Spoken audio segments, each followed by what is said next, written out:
Hello, everybody. Welcome to the Tuesday Night Music Show with Jay, Brannan, right here, and myself. Brian Red, right there.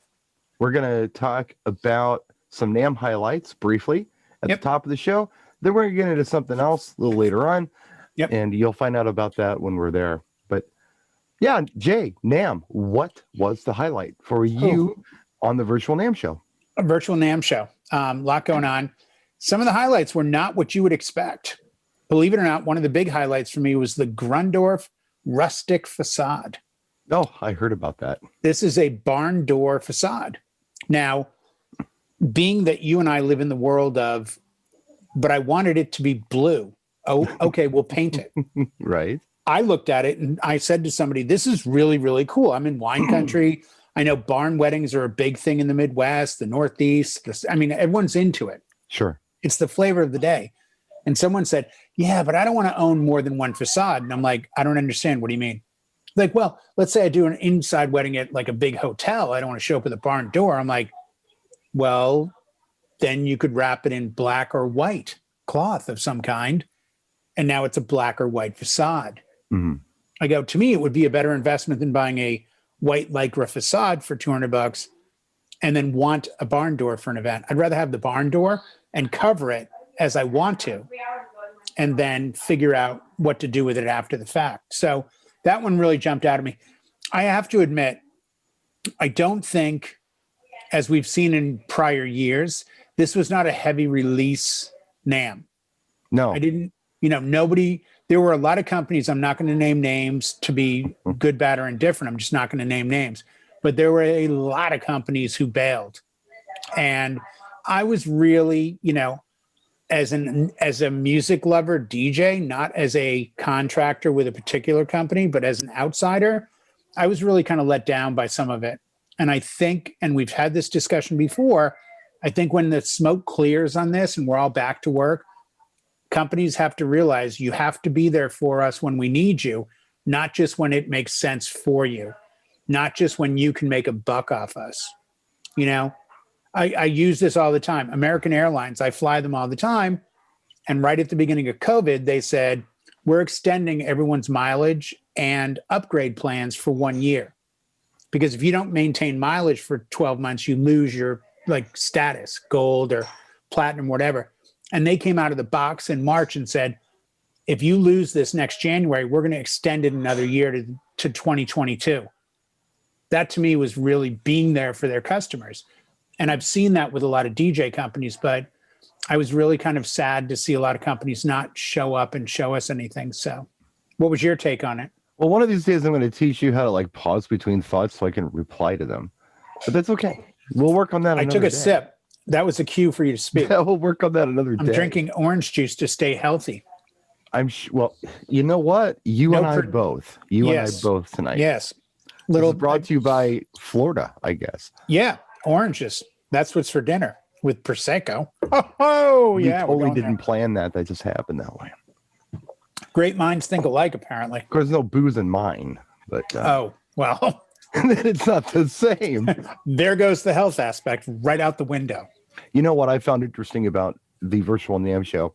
There were a few new products, but for the most part, what I saw a lot of was companies who were there talking about products that they had new last year, but there was kind of a delayed launch because of the obvious. So they were kind of reintroducing them this year because they are now in inventory and they're ready to go. So I saw a lot of that. Right. Having said that, we did see the Evolve 50M, which very impressive. Yeah, it's basically the Evolve 30M and the Evolve 50L squeezed into one 12-inch column array. Yeah. So it's one of those speakers that, if I were to be very candid about it, if you have an Evolve 50 and you're a DJ, you probably don't need a 50M. Okay. I think the 50M is more for anybody who's mixing live sound. Or if you're doing a lot of karaoke, maybe it would be the right speaker for you because it has some cool mic effects and things like that built in. Right. But if you're just DJing, like I am, I probably don't need a 50. I used you as an example about the 30, saying the success and the crowd size you've worked at 30M with. And people were like, seriously? I'm like, dude, Brian is up there in the top 4 people I respect and know that's an audiophile and doesn't accept bad sound under any circumstances. So if he tells me the 30M kicks ass at an event of 100 people, 125, he's not making it up. He's not going to do something to hurt the event. The 30M. So when I heard, yeah. What size would you take a 50M to? Well, a 50 or a 50M, I would probably be looking at events from maybe 150 to 250 plus. Wow. That's my sound objectives, and that's kind of what I want to achieve, which is similar to what yours are, which is to get full sound on the dance floor, but conversation areas everywhere else. Right. But you can be heard everywhere else. So for toasts and speeches, it's all over the room. Right. But when it comes to Baby Got Back, you're not blasting the person in the seating area trying to have a conversation with somebody, or at the bar trying to have a conversation with somebody. They can hear it, but they don't have to scream over it. Right. So that's what I really like about these array systems. They're just built to do that, and they're easy to set up. And I think they sound better than a three-way top, or a three-way system with a sub and a two-way top for the types of events that I mostly do, which are smaller events. Well, and moving forward, they're all going to be smaller. I mean, I've booked a bunch of events, and I think the biggest one I have is 150, but the majority of them now, it kind of amazingly, are all 100 and under. So even I'm now going, wow. And let's be honest, when you're carrying a smaller system, the necessity of having trailers and large commercial vehicles, that starts to step back too. So don't think of it as, well, if I invest $3,000 or $4,000 in a pair of speakers, what's my return? Well, your return is that they're now going in a car, not a truck. Yeah, you don't have to have the secondary vehicle sitting around just to haul your equipment. Exactly. Yeah, and that's got to be fed into that equation of what's my ROI, my return on investment. Well, I've got a new '98 Dodge Stratus. I guarantee I could take 2 Evolve 50s, 50Ms or 30Ms with another speaker in the back seat, with gear and the trunk, and have no issue doing an event. Absolutely none. For what you do, and I know what you do, and I know the kind of venues that you play at, I think that you would be incredibly happy with a pair of 30Ms. Yeah. Incredibly. Now, about the 30M, incidentally, yes, I like the 30M. I love the size. I think it sounds fantastic. But if it was offered in an Evolve 30, a non-M version without the mixer, I would be down with that too, because I don't need all that stuff, that other stuff. But having said that, the price point is better than the 50, and I think the thing is super solid. I have no problem with it for what I do. Yeah. Now, you mentioned that we are going smaller, but when we're ready to go bigger, LD Systems was talking about their Maui 44 G2 again. Oh.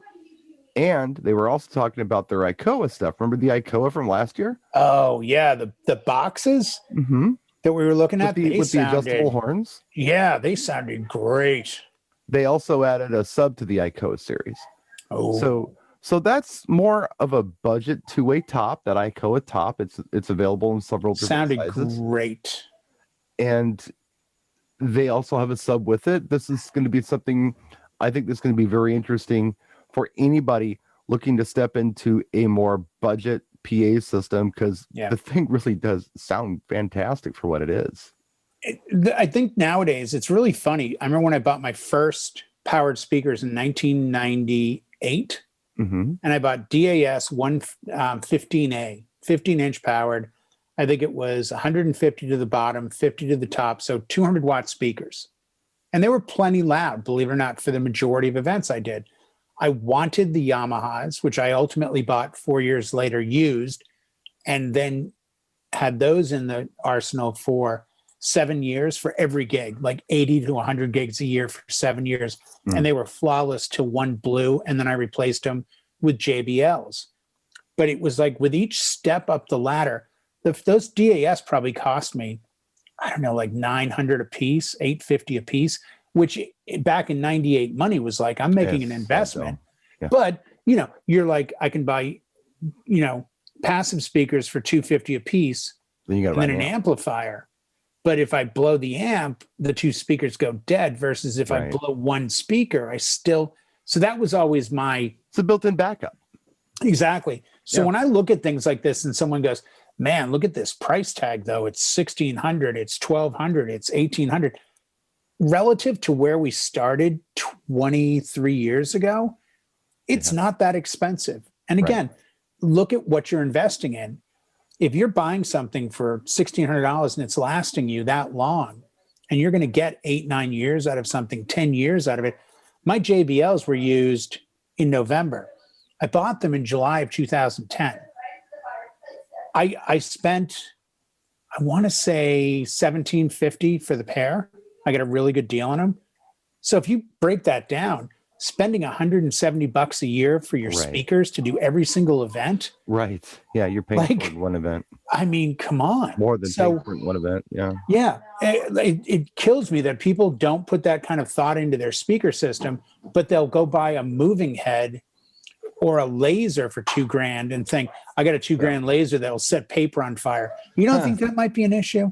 Like it tilts down and hits Sally in the eye and she goes blind and you don't have liability insurance and we see you in prison one day. Like you got to get that stuff together. And I think the EV stuff, I saw the seminar that you were in, and it was great. I really was impressed with it. And I saw it last year with you and Mike at the NAMM show 2020.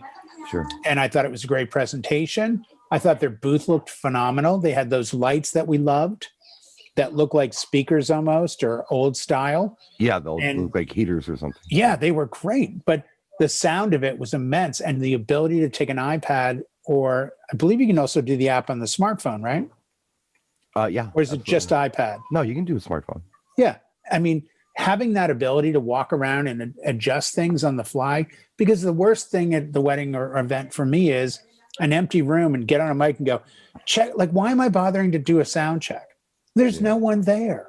Well, the reason that I like using tablets for that kind of stuff is because it is a mixer with quite a few channels on it. And I just want something a little bigger footprint to be able to make those adjustments to see what I'm doing. Yeah, I agree. But it's like Howie's big on the iPad for the lighting system. Yeah, right. DJ. Sure, exactly. Same thing. Yeah, I mean, a little bridge screen is not enough for me. Yeah. I mean, maybe it is for some people, but for me, it is not. But or 5-inch screen or whatever the hell the phones are. But yeah, a tablet that just makes more sense to me. I totally agree. That it just seems to make more sense. And quite frankly, I feel like it looks a lot more professional working on a tablet than it does messing around with your phone. You look like you're texting. Anytime I see anybody messing with a phone, I assume they're just scrolling through Instagram or something. Yeah. They're not doing But work. It's that percent. Remember when laptops first started in our industry? We all said, when it's in front of you, so that the audience is here and the laptop's, literally cutting your vision, it looks like you're checking emails when you're up there typing. Yeah. Because it didn't add to the performance. Right. You had to keep stopping and typing because the controllers weren't there that allowed you to scroll and everything. Right. So now with laptops off to the side, which, Scribble played Expo that time, we're right in front of him. I'm like, where is he? Like, oh, he's back there. And then he and everyone else, I copied everyone else that went far left. And I'm like, okay, laptops are now way over there. Perfect. Now I can see the crowd again. But in all fairness, I mean, people aren't usually walking down the streets, back then with laptops in front of them, but everybody does this with their phone. So it just looks better with a tablet. Of course, because a phone looks like what they have, and what they have. Yeah, it's they not think science fiction. You're doing what they do. Right. You got to use professional. Going back to that, the ICOA speakers I was talking about, not that I want to hammer on them, but I just remember last year I was getting a demo of them and I shot it. And then I walked over to the Pioneer booth a little later on, which is, I don't know, not really directly across, kind of kitty corner. And the Pioneer booth is loud. And Jay looks at me and says, "What were you guys playing over there?" Yeah, sounded great. It really did. And I'm like, those are like the budget ICOA speakers. Those are like, they're not a lot of money, and they're not. I can't quote your prices, but it seems to me like we were between $200 and $300 on them. They weren't a lot of. I recall them being very inexpensive. Yeah, we've always flown sound at NAMM, And with each year, we would get in trouble because if you didn't know this, at the NAMM, when you have an actual NAMM show, they have sound police who walk around with dB meters. And it's a game of they stand X number of feet out of your booth. And if you have a performance, you don't really have monitors per se. You might have one on the floor, but you just have a couple stacks pointing forward and it gets too loud and you get in trouble. And it has happened. If they give you 2 warnings, the third one is they close your booth. Like they can put caution tape around your booth and kick everyone out for the rest of the day. Eventually, the rest of the show, if you get too out of control, nobody wants that. It costs hundreds of thousands of dollars to do NAMM. So last NAMM 2020, we had worked down in 19 and in 20 the same sound system that I had begged for because I knew we could control it because they were powered speakers.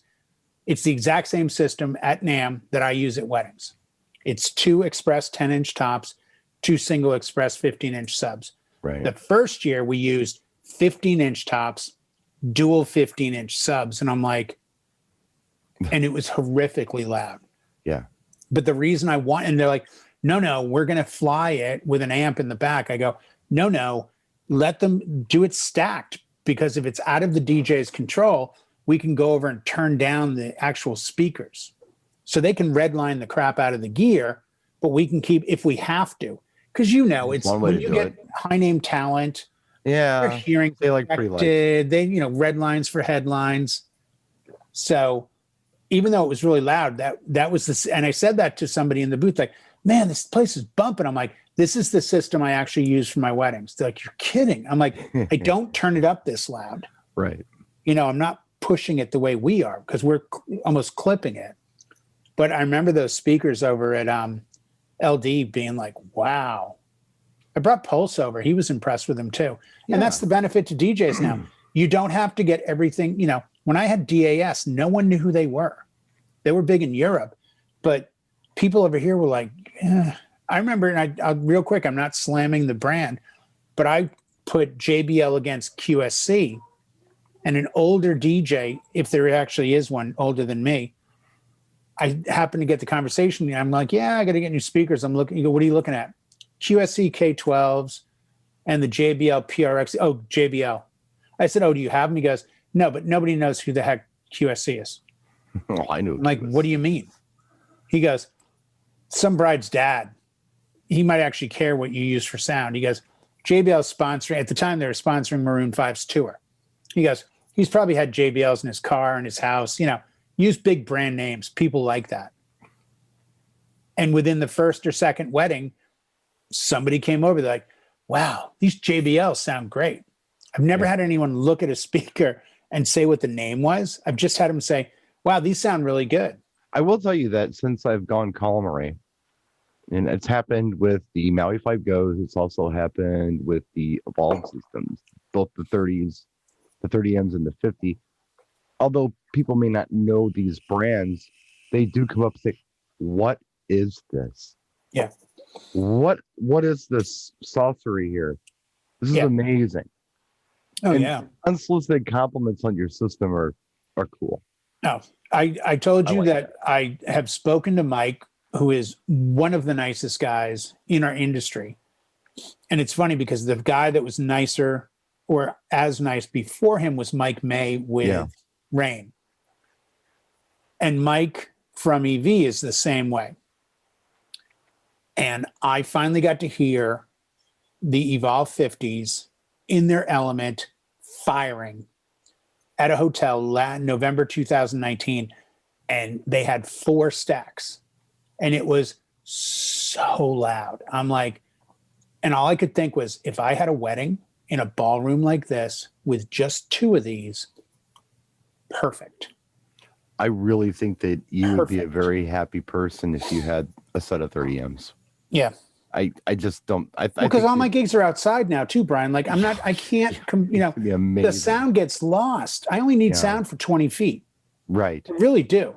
No, toasting, when everyone's quiet, a 10-inch speaker will fill 150 people on a toast. Right. It will play background so you can pick it up in the back. You would be absolutely amazed with those. But those stacks. I was very impressed. I'm talking about the weight, of these things, period. your setup time, the footprint of hauling it, and the capability of it, you'd be a very happy guy. People love when they can't tell what you're playing. I think I told you probably 15, 16 years ago, I had someone help me set up, and they took my DAS and they put them under the table because the table was tall enough that they fit. Sure. So they put them under the table behind the tablecloth. So when I came upstairs, everything was plugged in, and I'm like, where are the speakers? He goes, under the table. And some people started to walk in, and I hit play, and I'm like, all right, well, I have the 70-volt background that I'm doing my booth output to, so I guess I can adjust that. All night long, it sounded amazing because it was a very sheer tablecloth, but all night long, people were like, hey, man, great job. Where are the speakers? Are they just the ceiling ones? And I found out very quickly, people have a real issue about knowing where sound is. So I was speaking to the head of EDC, Insomniac's sound design, this gentleman, George, who's done work with Pioneer DJ as well. And I said to him something about sound, and he goes, you need to remember, if you talk to someone from behind them, they're always going to turn around because they need to know where it's coming from. He goes, that's the issue with bass. It just goes where it goes. He goes, you've really got to be cautious to capitalize on directional sound, but don't put people in a position where their sound is so like loud and coming from all angles because they get uncomfortable. Yeah, front of house. I remember him saying that, going, wow, okay. Because he was not a fan of doing like 100 speakers in a room, like, and making 5.1. He was like, no. Let them know where the sound is so they know where to go and they can make determinations where not to go. And I remembered that. And you and I have had that same kind of talk about people need to have a sense of where the sound is. Don't just get it to them. Don't give them that fatigue of, what's going on. Is there anything else that we should be talking about from NAMM? It was genuinely pretty quiet. I mean, Pioneer launched the DJ MS7. Rave reviews, did very well. I think the other thing real quick is we were up for a tech award on the XDJ XZ, that one. And I said, well, why aren't we up for CDJ 3000? That came out in September or October. And what I found out was the way NAMM Tech Awards work, it's September to September. Okay. So if you've launched gear in October, November, December, you're not eligible for that year. You're eligible for the next year. Gotcha. So, well, yeah, that makes sense. People have had it and played with it the whole bit. Yeah. So that's a lot of what I've got. Yeah, we were going to go 7 minutes on this one. We went 25, which is fine. It felt like 7. No problem. Of course it felt like 7. Well, I want to bring anybody else in who wants to get involved with this, but I thought maybe we could do a little music exercise tonight. Cool. Real quick, by the way, I was asked during all the videos that you may or may not have seen that I was in, we reached a point where we had to fill a certain gap, and it was so specific that the clock was, you have to hit 2 minutes. And I did the first 4 attempts, and I got 130, 140, 145, then 130. And I waited a few hours, and it was the end of the day, and it's like, it has to be 2 minutes. And the first take of my new pacing was 304. And I go, I got this. And the second take was the one that you see in the video, which is the intro of everything. And it was exactly 2 minutes and 1 second. And I'm like, I'm going home. Bye, everybody. I don't care if I screwed the whole thing up. It was fine. I'm not good about like, okay, talk for 5 minutes. 3 days later. Yes, I know. And that's why you said, well, can we talk about gear for 7 minutes? I really tried to bring myself in. Crap. Well, I had an idea, but I guess we'll talk about gear for 7 minutes. Well, Brian, when I start with the did I explain the origins of 9 Inch Nails? That's probably a sign that we might break 7 minutes. What's he talking about 9 Inch Nails for? He'll bring it back. Don't worry. Here's a question for you, Jay. Yes, sir. I saw this question. Discogs actually asked it last week. I thought it was good on their social medias things. Can you think of an album that's really good and is very underestimated or underrated, or you feel like probably needs more attention than it got? It's a great question. That is a great question. Like, just personally, is there something Personally, that you feel like it's just grossly overlooked? It's such a good album. And I'm not talking about Fleetwood Mac Rumors. I'm not talking about Boston's debut album. yeah, no. I'm not talking about Def Leppard Hysteria or, What's funny? I was going to say Def Leppard High and Dry. I was going to say High and Dry, the one before Hysteria. No, that wasn't before Hysteria. That was before Pyromania. Well, yeah, but I mean before, meaning in the evolution. The early, went on through the night, High and Dry, Pyromania, Hysteria. Okay. So in order, it was second album, 2 back from Hysteria before Pyromania. I was just saying in evolution. Most of the albums that shot into my head are ones that are really respected. Aerosmith Rocks is respected. Well, of course. I think Aerosmith Get Your Wings is underestimated. I really do. Same Old Song and Dance, Lord of the Thighs, Seasons of Wither. People are pretty. Train Kept It Rolling. Aerosmith are familiar with it. Yeah. Right. But that's the thing. I think when you ask that question, my brain sort of also goes to albums that people should have or should know, but may not in the mainstream. Right. So believe it or not, I go to albums like Jeff Beck, Blow by Blow. See, there you go. Now we're talking. It was still critically acclaimed, but I don't think it was acclaimed nearly enough. Low Spark of High Heel Boys, Steely Dan Asia. Oh, I mean, that's superstar stuff. See, okay, let me put it this way. Yeah. If you can, and you may not be able to relate to this or not. I don't know if you can relate to this or not. But when I go crate digging, yep. All right. If I see Steely Dan, you pass it. No, it's expensive. Oh, yeah. It's not in the budget bin because it's a hot album. Right. But there are albums I find in the budget bin. It's like, why is this here? Right. This is amazing. There are a handful of albums that I think are really good and people don't talk about as a complete work, and I think they should. The one that I think is number one on my list is by Delight, and it's called World Click. It's the album that Groove Is in the Heart is on. Thing is, the entire album is amazing. I'm gonna be honest. I only know that song. Yeah, give it a try. It's a beautiful album. Okay, and that would be something I would immediately try to listen to because I love that song. Yeah, well, there are songs there's nothing on that album that sounds like Groove Is in the Heart, but there's a lot of stuff that's kind of chill. There's a lot of stuff that's just, I don't know, there's a lot of crossover stuff with them. I mean, Groove Is in the Heart had not only the saxophone player, but the bass player from James Brown, Bootsy Collins. Right. And they were on that. He was in the video. They were, and so was the sax player. He walked through. And the reason they were on it and they were a part of it is because they were fans. Delight was an act that did shows in New York, and they would go to the shows and they liked what they saw. And they're like, hey, yeah, we'd love to be a part of any project you do. And there you go. So that's respect, Oh, absolutely. So, and of course, the song didn't exist when they decided to be part of something. But yeah, that's a really good album. They were an interesting trio. They were. And they came out at a time where you knew it was different, but they released at a time when I think music was still being pumped out pretty quickly. Yeah. There was a lot going on. And it was really, the 90s were a weird time for music because it had like a start and a peak, and then we got genres that we weren't familiar with. It almost kicked off the 90s. Yeah, it did. It was right there. Like, I think spring go back to 87 90. with Guns N' Roses' Appetite. And then I think 90 was Use Your Illusion.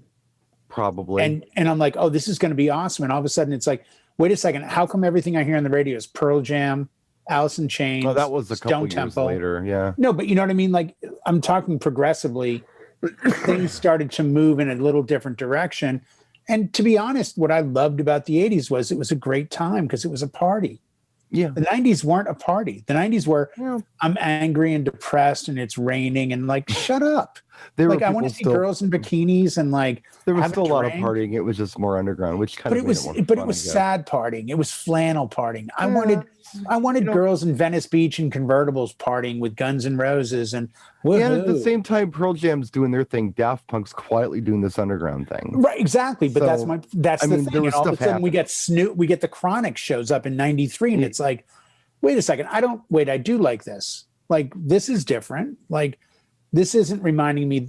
Initially everything became, and I don't know if you did this, but I got so into Grandmaster Flash and the Furious Five and Run DMC and Kool Moe Dee and all of that and Houdini, and everything became comparative. Like, wait a second, like that was the reason I like Beastie Boys so fast. Was I went past Fight for Your Right and went deeper, like even just Paul Revere, and I'm like, okay, this is really good. This is super, super really good. So you want to talk Beastie Boys, huh?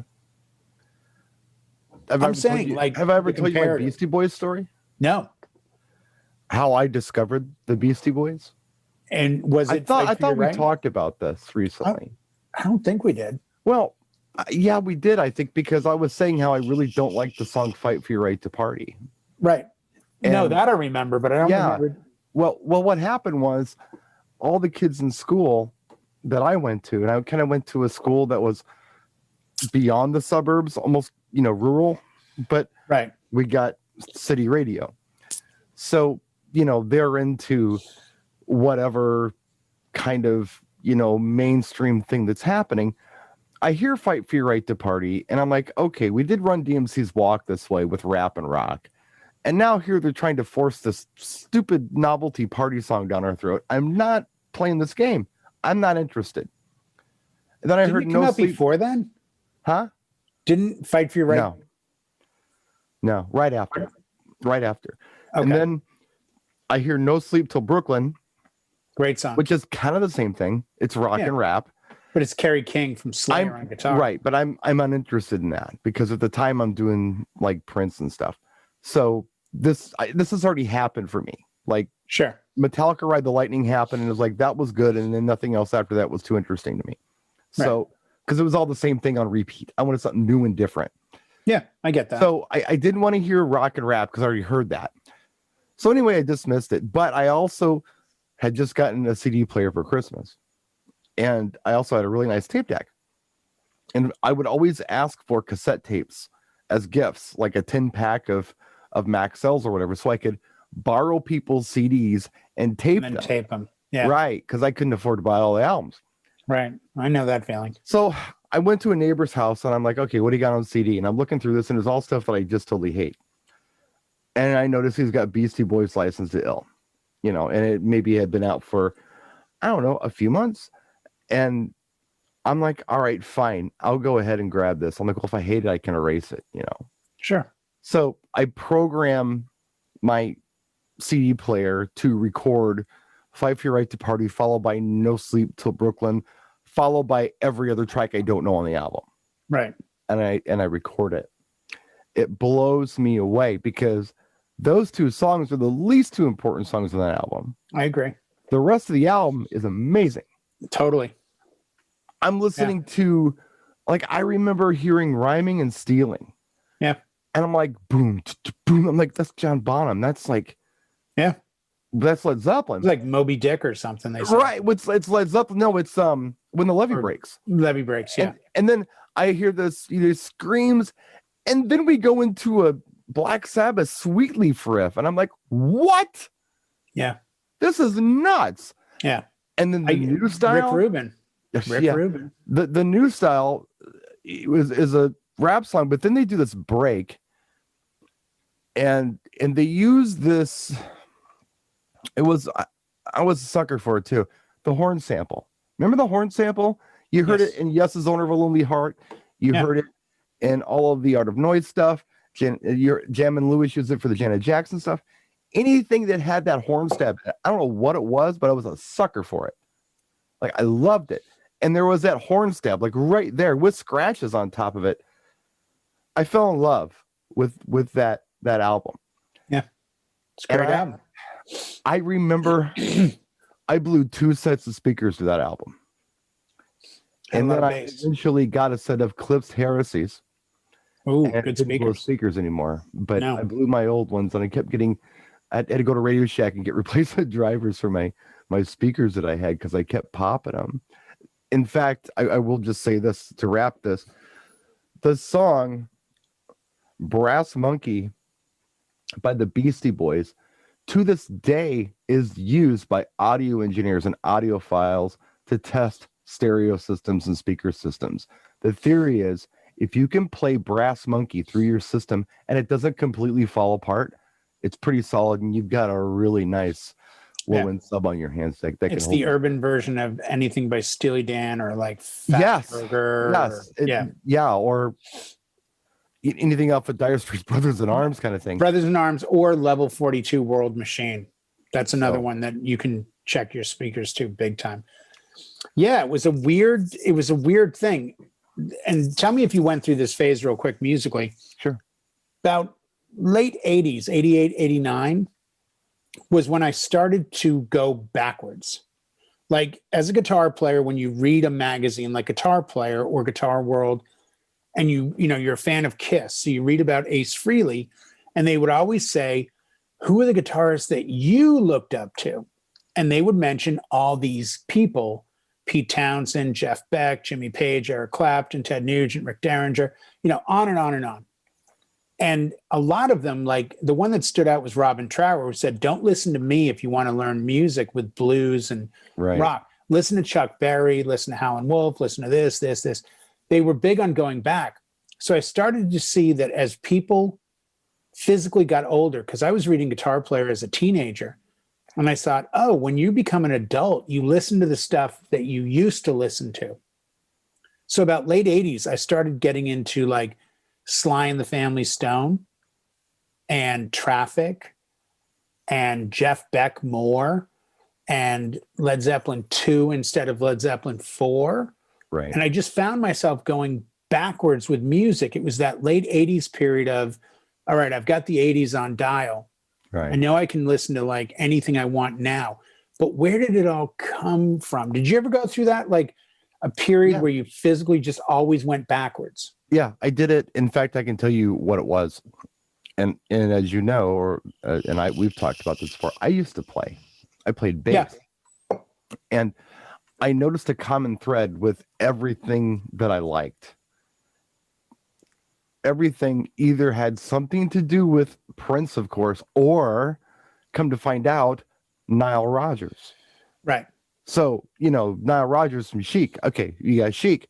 You've got Sister Sledge. You've got Madonna. You got David Bowie. You got Duran Duran. You've got hundreds of other things out there. Yeah, eventually Daft Punk and... right, Daft Punk.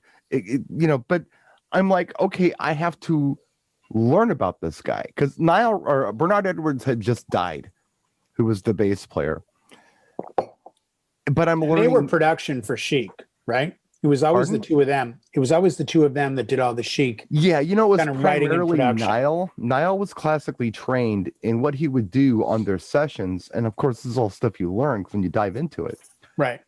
What he would do when I should go back even further than that. So he was classically trained, a very well-respected musician. He was the guy, and I always made parallels to this, but I never understood why one thing reminded me of another thing. And then I found out he was part of the first Sesame Street band who did dun, dun, dun, dun, dun, dun, dun, dun, dun. He was involved with that. Yeah, he was. I'm looking really quick on YouTube. I don't see it, but there's a great documentary about Nile Rodgers where he talks about his experience in life.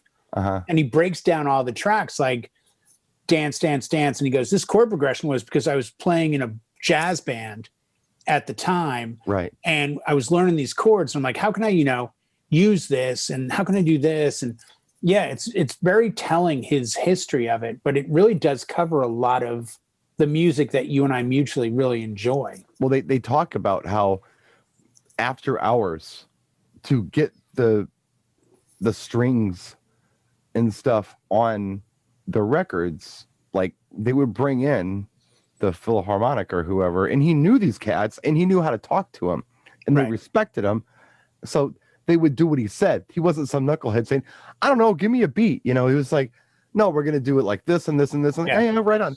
So he spoke their language. They respected him. He was able to get all that stuff out of them and get them involved in the projects. People who weren't rock stars, people who were working, from the classical circuit or for the jazz circuit or something, they would come in and do things with them. And then the Sister Sledge story I thought was pretty interesting. I don't know if you ever heard that one before, but I've just heard like the Freak Out versus. Oh, no. This is different. This is they had success, right? And the record label said, look, you guys do amazing work. We would like you to produce another one of our artists. And they said, okay. It's like, we want you to produce the Rolling Stones. And Niall's like, I am not going to tell Mick Jagger and Keith Richards how to make an album. No, I'm not doing that. Big mistake. Give me somebody that nobody knows. Yeah. How about David? And apparently this A&R person had a pet project. It was somebody they just liked. I don't know if it was a family member or whatever. They'd had on the label for almost 10 years and had never done anything and never could make a hit, called Sister Sledge. Like nothing. But they kept them around with the record deal. Right. And I was like, yeah, give me them. So long story short, the Sister Sledge We Are Family album is a Chic album. They let the girls sing once in a while. The background singers on there are the Chic background singers. Right. Like the girls, everyone can see we're together as we walk around. That's all they do. They wrote none of the stuff. They sang none of the stuff. They just did everything that Niall and Bernard told them to do. And it worked very well. It was huge. Massive. Absolutely huge. Yeah. So that's interesting to me. Same thing with like some other artists that are probably a little less known here in the States. Over in Europe, they did some work with them. It all sounded just like Chic because it was Chic. Right. And I really like that stuff. I named a cat after Nile Rodgers. That's how into it I was at the time when I got into this, which is 90, 91, something like that, probably. Yeah. There was that period, and I think one of the greatest joys in life, and what I've learned as I've gotten older, is you can experience this every day. And what it takes is being very open-minded and being able or willing to accept new things. So it's not about the newest hip hop or the newest Cardi B or the newest urban or the newest jazz. It's about genres. And we were talking the other night with Howie, and I said, it's so funny. I remember that pivotal 77 to 81 period where I went from, Elton John, Barry Manilow, Billy Joel, into Kiss, but also Rachel Sweet, and Lena Lovitch, and the Sex Pistols, and the Slits, and Television, and like it was like Pink Floyd, like one thing after another. It was like a house of cards collapsing of music, and it was coming at me in all different directions. And I think you have to sometimes stop and say, this is so good on its own. Don't make it a comparison. Don't take something and compare it to Nile Rodgers because you'll probably lose. Like, it's beautiful on its own. I said to someone the other night who plays guitar, and I said, I can tell you I just saw one of the most beautiful moments ever in music. And they said, what was it? I said, it was when Leon Russell, who wrote one of the greatest songs ever, in my opinion, This Song's For You, because it has a line that to this day is one of the greatest lines, in my opinion, ever. I love you in a place where there's no space or time. Like, top it. Just sit back, take a pen and paper, and try to write a better love line than that. Huh. But he does it live at the induction at the Rock and Roll Hall of Fame with John Mayer. And John Mayer, who I've had a love-hate relationship with, he's an amazing player, but I don't like his cocky side. He does probably a 12-note guitar solo in the middle of the song, and it is the most perfect solo you'll ever hear because it absolutely serves the song and not the player. And as a bass player, guitar player, you know as well as I do, the game is always, okay, everyone look at me now because look what I can do. versus doing the perfect thing. Jeff Beck, "'Cause We've Ended as Lovers," written by Stevie Wonder as a thank you for playing on Superstition, is an amazing piece. The most beautiful moments are the notes that he barely plays, because he's not showing you what he can do.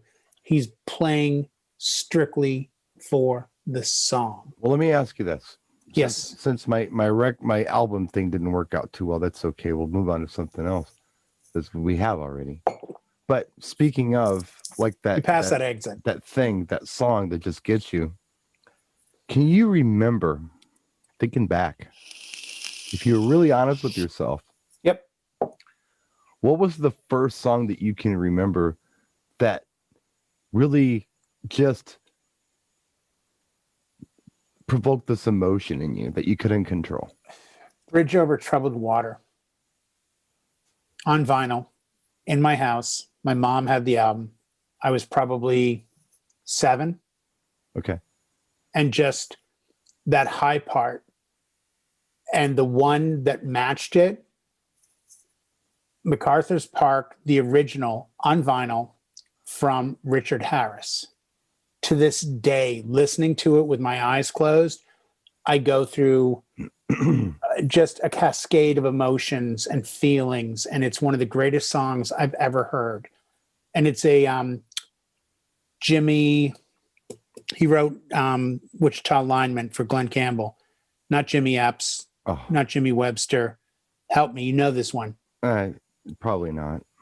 No, Can't remember. it's well, it'll come up in the chat. Jimmy, I can't remember his last name. Jimmy Webb, I think. And he wrote MacArthur Park, and he also wrote Wichita Lineman. And it's just those lines. You know, it's the Leon Russell, "I love you in a place where there's no space or time." You know, "I love you more than need you, and I need you for all time." I think those lines, even as a little kid that didn't understand that kind of love, I think they were clear enough to me that they gave me that shiver down my spine. You know, I think I was probably about 7 too. And you know which one got me? Right. And just before When Doves Cry. No, I was not 7 years old when Doves Cry came out. The one that got me to the point where I didn't like the song because it made me cry. I would get angry when the song would come on the radio because I'd cry every time. I didn't know why I was crying. I thought I was crying because I didn't like it. But I was crying because it was beautiful. Yeah. But I didn't know that at 7 years old. I just ran out of the room when it would come on. Barbra Streisand, Evergreen. Oh. Just destroyed me as a 7-year-old. That's a gorgeous song. I had to leave the house when that song It's a gorgeous song. Mom, please turn that song down. Do you remember Nadia's Nadia's car? I just wanted to die. Yeah. Do you remember Nadia's theme in like 76? I don't know if not 70s. I don't remember it. I'm not recalling it. It was that period of, it's like, you know, Chuck Mangione, Feels So Good. Yeah. It's those mute songs that you just, you know, I'm man enough to admit there are times I'll sit here and put on YouTube and be watching like how to fix my brakes in the Stratus, and then out of nowhere just suddenly like put on headphones and put on Barry Manilow, Could It Be Magic? Well, I am a little kid again, and I am right back where it all started, and I'm like there those songs where that hits you. I didn't know what she was even saying in the song. It was just the chord progression. And exactly, though. That was Chris Christopherson who wrote that, and he wrote that song. You know who he wrote it for? I'm going to say Janis Joplin. Yes. He wrote that song for Janis Joplin. Somebody write down the date and the time. I actually got the name and the guest correct with Brian. This has not happened on the show before. I want this logged. Right. Yeah. Well, he wrote Me and Bobby McGee. Yeah. As well for Janis, you know. Yeah. I mean, Chris is a Rhodes Scholar and a Golden Glove boxer, an incredible actor. And then on top of it, the freaking guy can write songs. Like, right. Sorry, dude. Like, give some of that talent to the rest of us, would you please? Oh, jeez. Yeah. Amazing. Yeah. No, you know, Brian, it was a different, and I had this talk in the chill room the other night, djntv.com/chill, about you listen to stuff from the 70s, 60s, even 80s, where there are chord progression, like Ambrosia, Firefall. Oh, that's just another level. It's other level, but there's so much going on. 10cc. There's, like you hear a melody, a harmony, a bridge that's distinctive. You hear things and it all comes together as this one piece of art versus, hey guys, check it out. Look at this sample. Psh, psh, psh, psh, psh, psh. With me, when it comes I know it's still good music, but come on, people, shoot a little higher. When it comes to music, I can honestly say that I appreciate a well-crafted song, but I also really appreciate brainless fun stuff. And I'm not a snob about it. Just to be clear. I mean, yeah, I can listen to songs like Joni Mitchell Help Me, and every time I hear the song, which I've been listening to, since I was 2, yep, I can hear a different instrument in it or a different aspect in that song I've never heard before, depending on what set of headphones I'm using or what speakers I'm hearing it out of or what master recording I'm listening to. I love that, but I also love Deadmau5 and Zed, and I like the Beastie Boys, and I like goofy stuff that's just like, I liked LMFAO. Yeah, I really did. I like Weeknd, so I'm not a snob about it. I appreciate music for different reasons. I do miss the art of crafting a song like they used to. I do. But you know what you miss, Brian? Good and fun. I'll tell you what you miss. You miss exactly what I miss. We miss the days when people tried. It was a competition. It was.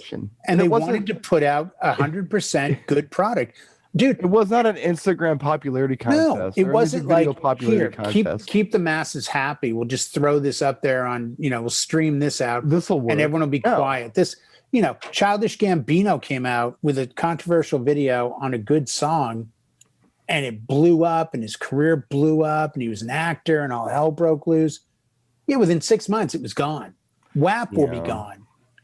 But I'm looking back, like we talked with Howie the other night about this. I really genuinely like the Plasmatics. You go listen to the song Butcher Baby, and you're like, oh my God, this is terrible. And I'm like, I love the distortion on the guitar. I love the way the drum interplays with the bass. I love the fact that Wendy O. Williams shouldn't sound good, but guess what? To me, Wendy O. Williams sounds as good as Tom Waite. Tom Waite can't sing, but yet Tom Waite is a revered performer, writer, and singer. Bob Dylan, not an amazing voice. Does it stop what Bob Dylan put out as product from being great? No. But that's why when you stumble upon songs like Everybody is a Star by, Sly and the Family Stone, and you listen to it for the 2 minutes and 12 seconds that it's on, you're taken somewhere else. And that's the beauty of it. There's so many, the singer-songwriters. Oh, we talked about Fogelberg last night. Look at the words for Leader of the Band. Go look at the lyrics. Unfucking believable. It's poetry. It is absolute poetry. I'm even thinking about people like Todd Rundgren. I brought him not have like a voice that is like, oh, how angelic. It's a good voice. It's like, you have met better singers before, but he's written the song for him and he's interpreting it the way that he wrote it. And that makes it cooler, Same thing with Jeff Lynne, He's got an interesting voice. I would even argue same thing with like Lady Miss Keir from Delight.